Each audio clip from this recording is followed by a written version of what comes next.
Hallo en welkom hier so by Farm Spice. Ons is vandag hier by Dani Bester se soja dag. Okay, so, ongelooflike dag gewees, klein huisie vol inligting wat gedeel is ensovoorts. Ons hoor 'n bietjie by Dani, wat dink hy en wat is daai 1, 2, 3 of 4 goed? As jy wil sojas plant, wat so sê hulle non-negotiable is. Kom ons luister. Dani, hoe lyk dit? André, goed en jy? Nee, doodstil rustig. Ja, sê. Luister, eerstens baie geluk op ek kan sê is die beste soja dag in die land. Inligting van boere af, hier is nie een wat hier na toe kom wat nie kan sê hy slimmer hier weg nie. Okay, behalwe nou om 'n rooi stroper te kry, want dit is nou die eerste ding wat jy seker moet doen as jy jy oes in die tank wil kry. Ek wil sojas plant, nê. Nee. Waar begin ek? Wat is die eerste ding wat sê hulle daai paar goed wat non-negotiable is? Ja, daai of die basics nee. Ja, so kyk, kultivar is doodbelangrik. Maar ons kan nie voeding weggooi of kan ek sê grondstatus nie. Want die ding is, as jou grondstatus nie reg is, jy kan jy 'n kultivar dalk penaliseer. So daai twee is eintlik, maak seker jou grond se status is reg. Nou ek weet baie ouens sit al die jare was sojas mos maar 'n afskeepgewas gewees.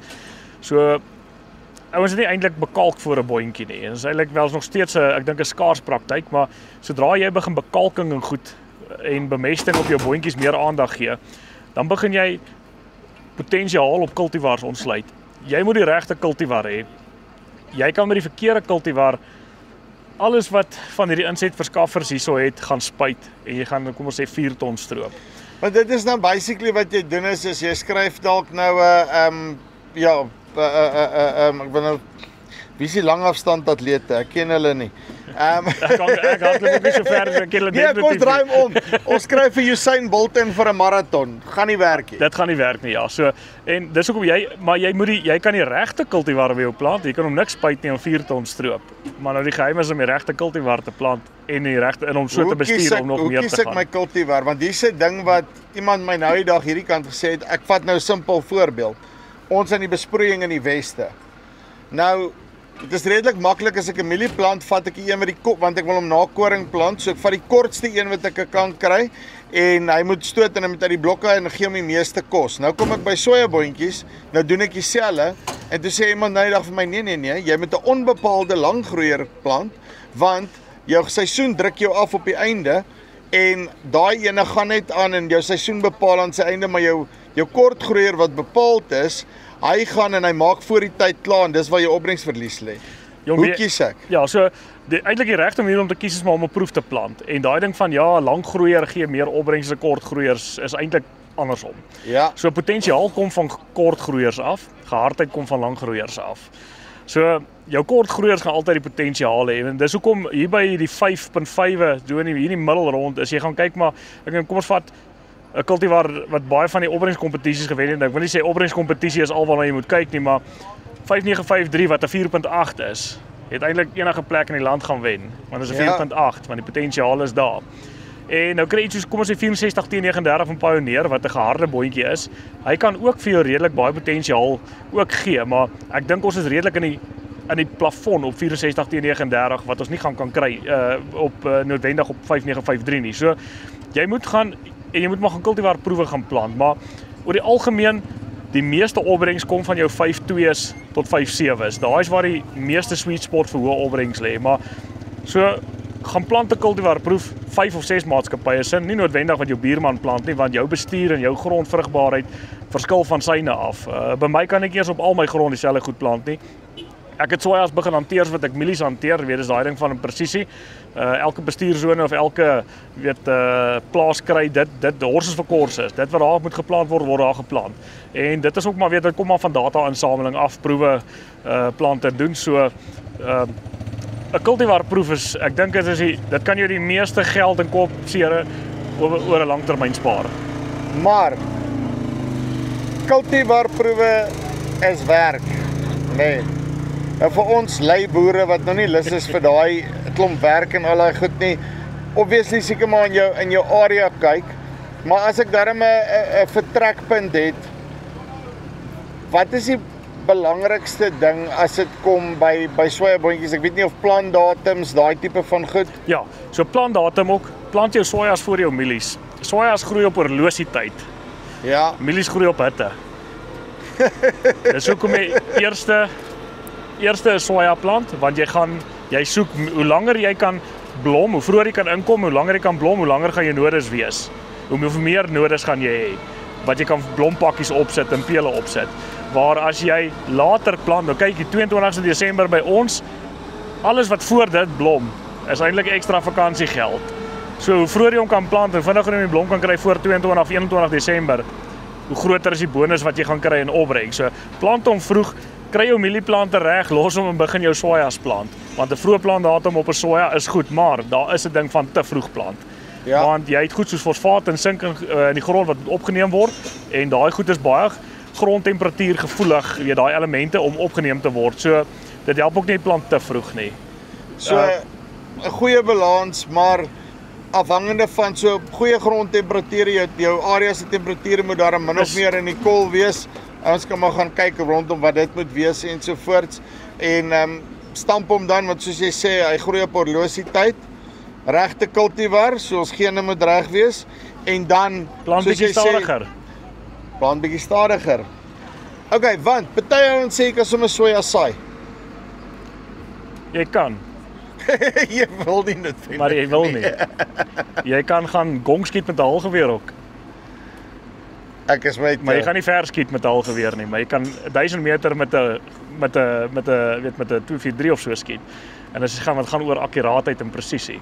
So hoe meer presies jy daai pit kan neersit, as 'n boontjie opkom, weet hy dadelik waar's die een wat langs hom staan.